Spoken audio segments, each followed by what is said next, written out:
Dear students, आज का topic है ecology. So now will start ecology. Ecology dear students, हम लोग इकोलॉजी चैप्टर का डिस्कशन करते हैं। So now will start. आइए देखते हैं फर्स्ट ऑफ ऑल इकोलॉजी क्या होता है।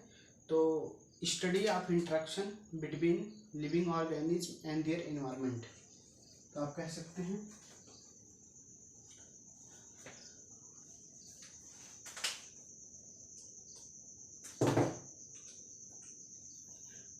Study of interaction between living organism and their environment. So dear students, study of interaction between living organisms and their environment is called ecology. इसी को हम लोग क्या कहते हैं? इकोलॉजी कहते हैं। ठीक, study of interaction between living organism and their environment is called ecology. ठीक, देन हम आगे बात करते हैं। सो डियर स्टूडेंट्स, आगे देखते हैं।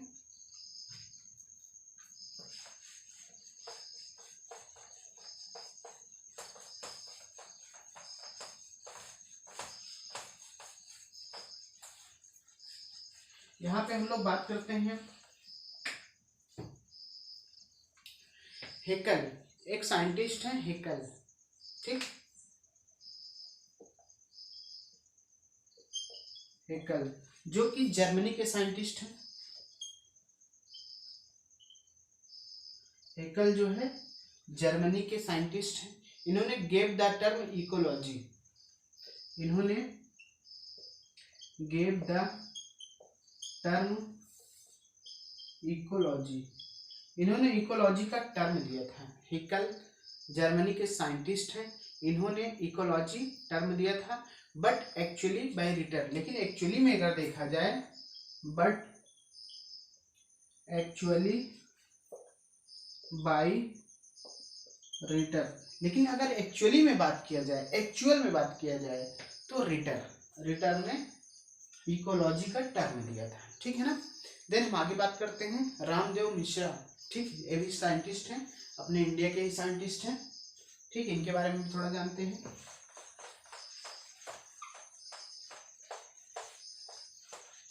Dear students, Ramdev Mishra, that is Indian ecology. कौन थे? तो हम बात करते हैं रामदेव मिश्रा की। ये क्या थे? रामदेव मिश्रा जो थे फादर ऑफ इंडियन इकोलॉजी इनको कहा जाता है। क्या कहा जाता है इनको? फादर ऑफ इंडियन इकोलॉजी कहा जाता है। इनको क्या कहा जाता है? फादर ऑफ इंडियन इकोलॉजी कहा जाता है। So dear students, Ramdev Mishra father of Indian ecology. Then हम आगे बात करते हैं। ओके,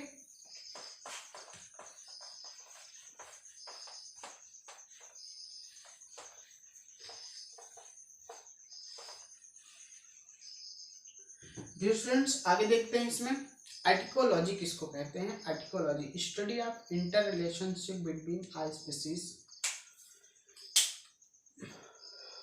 इसको आगे रख कर देते हैं।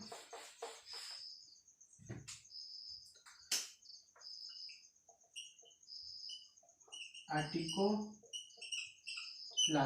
एटिकोलॉजी आप कह सकते हैं study of inter relationship between, study of inter relationship between, study of inter relationship between a species and its environment, a species and its environment। ठीक, a species and its environment. Dear students, autecology term क्या clear करता है? Study of inter relationship between a species and its environment. Then हम आगे बात करते हैं.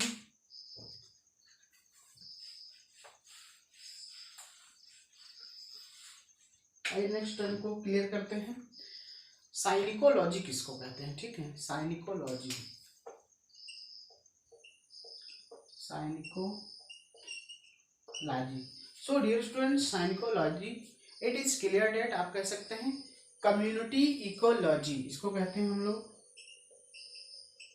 Community ecology. इसको हम लोग क्या कहते हैं?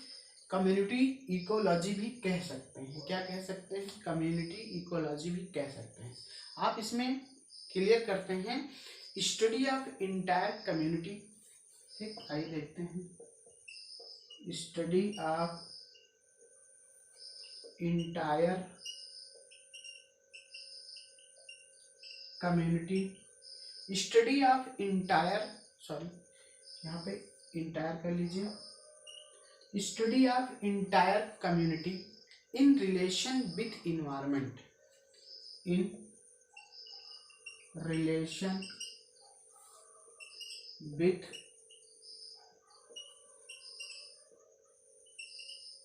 environment. So dear students, study of entire community in relation with environment, that is community ecology या साइनिको इकोलॉजी. ठीक, देन हम आगे बात करते हैं. ओके,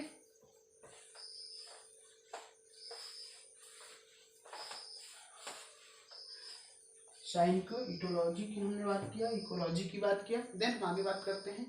कार्ल मोबियस एक साइंटिस्ट हैं. इन्होंने टर्म दिया था बायोकोनेसिस का. ठीक, आइए इनके बारे में देखते हैं.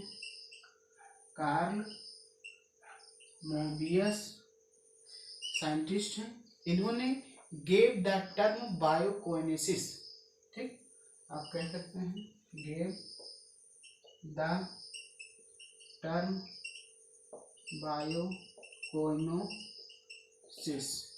बायोकोनोसिस का टर्म दिया था. किसने दिया था? Karl Mobius. Karl Mobius scientist हैं. इन्होंने बायोकोनोसिस का टर्म दिया था. टर्म मतलब होता है नामकरण करना, यानी कि टर्मिनोलॉजी, स्टडी ऑफ टर्म. ठीक, देन हम आगे बात करते हैं. Karl Mobius gave the term biocoenosis. ठीक, देन हम आगे बात करते हैं. डियर फ्रेंड्स, हम लोग देखते हैं यहाँ पे कि बहुत सारे ऑर्गेनिज्म मिलते हैं. यूनिटी ऑफ ऑर्गेनिज्म जब इकट्ठा होते हैं तो उसको हम लोग कहते हैं पॉपुलेशन. क्या कहते हैं उसको? तो आप कह सकते हैं ऑर्गेनिज्म किसको कहते हैं? डियर स्टूडेंट्स, बहुत सारे ऑर्गेनिज्म मिलकर क्या बनाते हैं? पॉपुलेशन बनाते हैं. ठीक है ना, जनसंख्या बना देते हैं. बहुत सारे ऑर्गेनिज्म मिलके पॉपुलेशन बन जाती है. बहुत सारे पॉपुलेशन जब इकट्ठा हो जाते हैं तो कम्युनिटी बनाती है. क्या बनाते हैं? कम्युनिटी बनाते हैं. ठीक है ना. अब बहुत सारे जब कम्युनिटी इकट्ठा होते हैं, ग्रुप ऑफ कम्युनिटी, तो इकोसिस्टम उसको कहते हैं. क्या कहते हैं उसको? देन उसको क्या कहते हैं? इकोसिस्टम कहते हैं. और यही सारे इकोसिस्टम मिलकर, इकोसिस्टम कैसे होता है? ये बायोटिक भी होता है प्लस एबायोटिक भी होते हैं. एबायोटिक भी होते हैं प्लस एबायोटिक भी होते हैं. तो इनको हम कहते हैं बायोटिक प्लस एबायोटिक फैक्टर. क्या कहते हैं? Biotic plus abiotic factor. और यही सारे इकोसिस्टम इकट्ठा होते हैं तो क्या बनाते हैं? लैंड स्केप बनाते हैं. ठीक है, क्या बनाते हैं? लैंड स्केप बनाते हैं. ठीक, और लैंड स्केप इकट्ठा होके क्या बनाते हैं? बायोमी बनाते हैं. बायोमी बनाते हैं. बहुत सारे बायोमी जब इकट्ठा होते हैं तो बायोस्फीयर बन जाता है. क्या बन जाता है?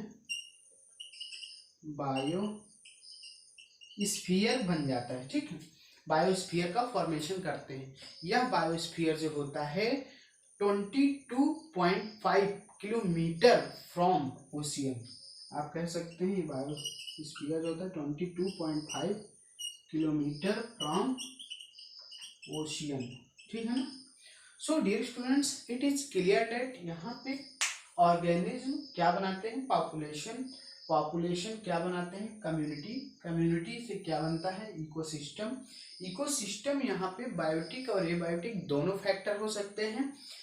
इकोसिस्टम क्या बनाते हैं, लैंडस्केप बनाते हैं, लैंडस्केप क्या बनाते हैं, बायोमी बनाते हैं, बायोमी से बायोस्फीयर बनता है, बायोस्फीयर जो होता है ओशियन से इतने किलोमीटर होता है, ठीक है। सो डियर स्टूडेंट्स, देन हम आगे बात करते हैं।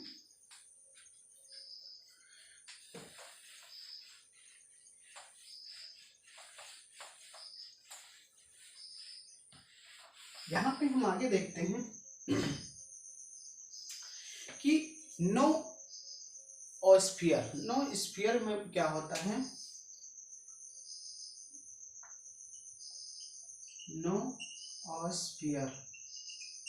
नोस्फीयर में क्या होता है डियर स्टूडेंट्स, यहाँ पे ह्यूमन डोमिनेटेड इन्वायरमेंट, इसको क्या कहते हैं, आप कह सकते हैं ह्यूमन डोमिनेटेड, ठीक है ना, ह्यूमन डोमिनेटेड इन्वायरमेंट,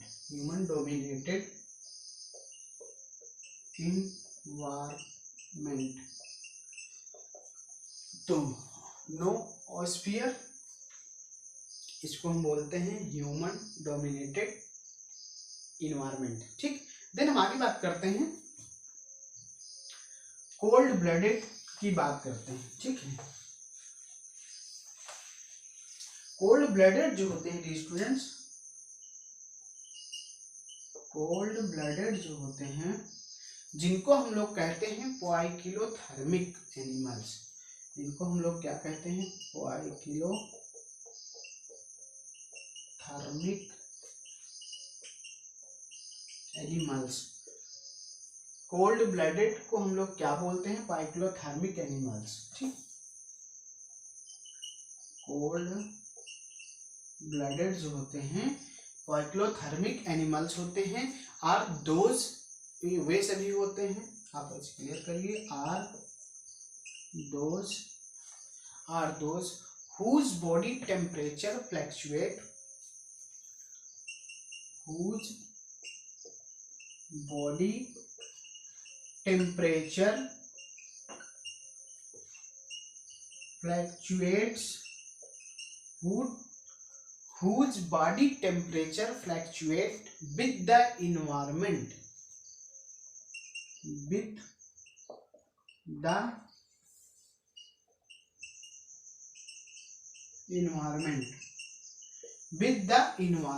ठीक है।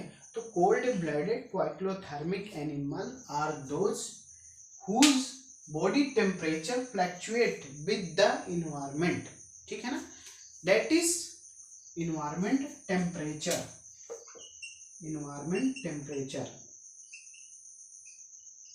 that is, जैसे इसमें क्या आएगा, फ्रॉग आएगा, so dear students, it is clear, okay, that cold blooded poikilothermic animals are those whose body temperature fluctuates with the environment temperature, that is frog, ठीक। Then हम आगे बात करते हैं, हाइबरनेशन की बात करते हैं।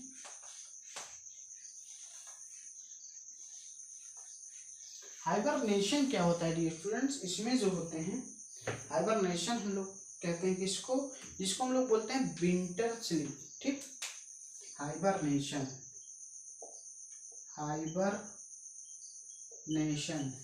जिसको हम लोग क्या बोलते हैं, winter sleep. Hibernation equal to winter sleep, आप ऐसे भी कह सकते हैं, hibernation equal to winter sleep, ठीक। इसमें क्या आएगा, जैसे डेट इज फ्रॉग आएगा,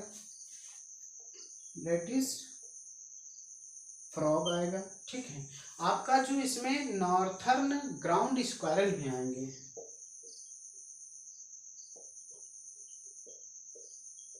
ग्राउंड स्क्वायरल भी आएगा, ठीक है ना, फ्रॉग, नॉर्थर्न ग्राउंड स्क्वायरल भी आएगा, ठीक है। देन हम बात करते हैं डियर स्टूडेंट्स एस्टिवेशन की बात करते हैं। किसकी बात करते हैं? एस्टिवेशन की बात करते हैं।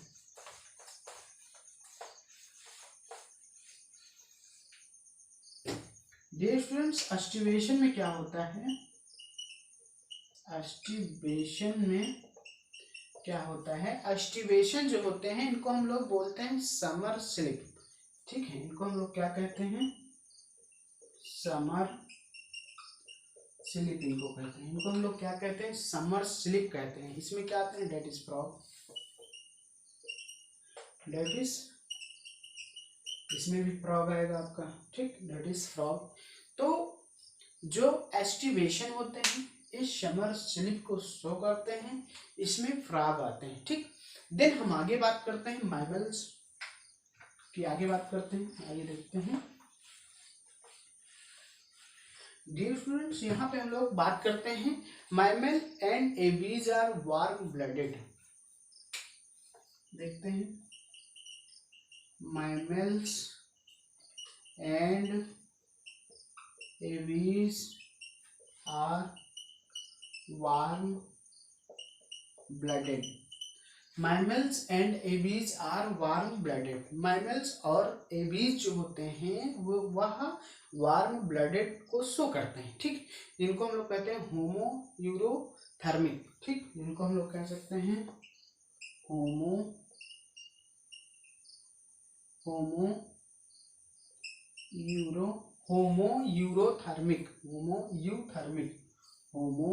यूरोथर्मिक।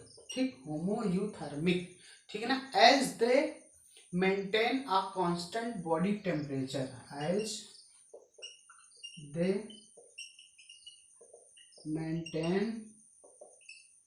Maintains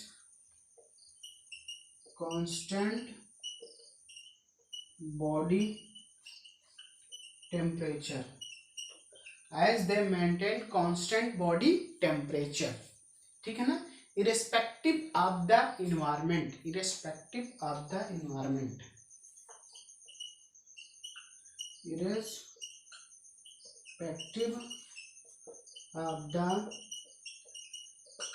environment, irrespective of the environment. So dear students, mammal and aves are warm blooded, homoeuthermic, as they maintain constant body temperature irrespective of the environment, irrespective of the environment.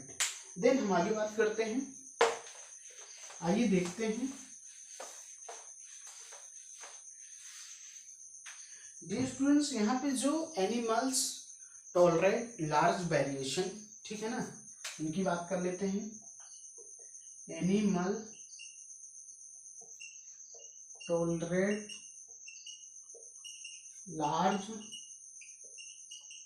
variation, animal tolerate large variation in temperature,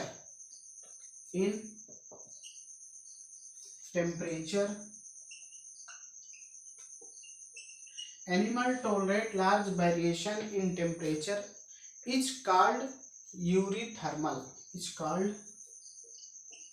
इनको हम लोग कहते हैं, क्या कहते हैं? Eurythermal.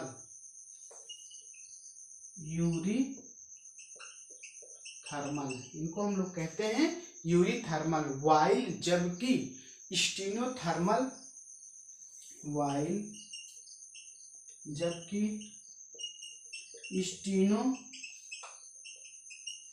जो stenothermal होते हैं, ठीक है ना, can tolerate only small variation, can tolerates only small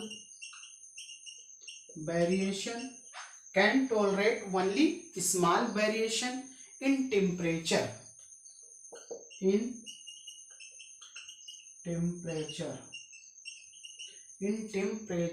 steno means होता है नैरो, स्टीनो मीन्स होता है, स्टीनो इक्वल टू क्या होता है? नैरो। स्टीनो मीन्स क्या होता है डियर स्टूडेंट्स? नैरो। ठीक, तो animal tolerate large variation in temperature is called eurythermal, while जबकि stenothermal can tolerate only small variation in temperature. यानी कि स्टीनो मीन्स होता है नैरो, ठीक। देन हम आगे बात करते हैं यहाँ पे, आइए देखते हैं।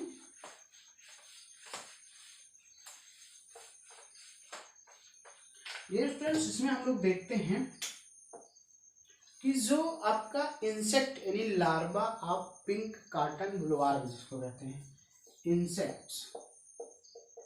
इंसेक्ट जिनको हम बोलते हैं larva of pink cotton bollworm, ठीक है, larva of pink cotton bollworm, ठीक है।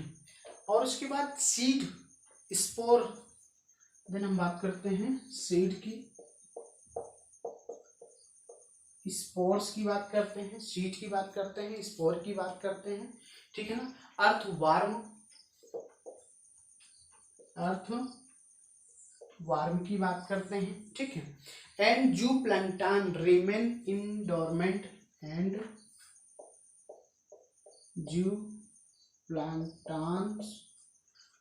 जूप्लैंक्टन्स, ठीक, and zooplanktons remain in dormant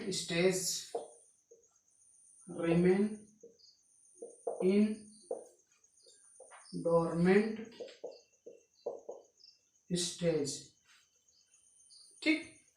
तो remain in dormant stage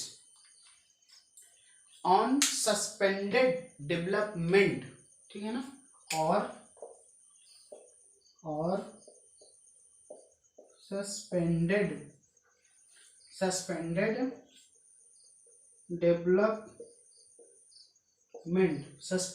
development called डायापाउस, जिसको हम लोग क्या कहते हैं, कॉल्ड डायापाउस बहुत इंपॉर्टेंट है, कॉल्ड डायापाउस, इसको क्या कहते हैं, डायापाउस।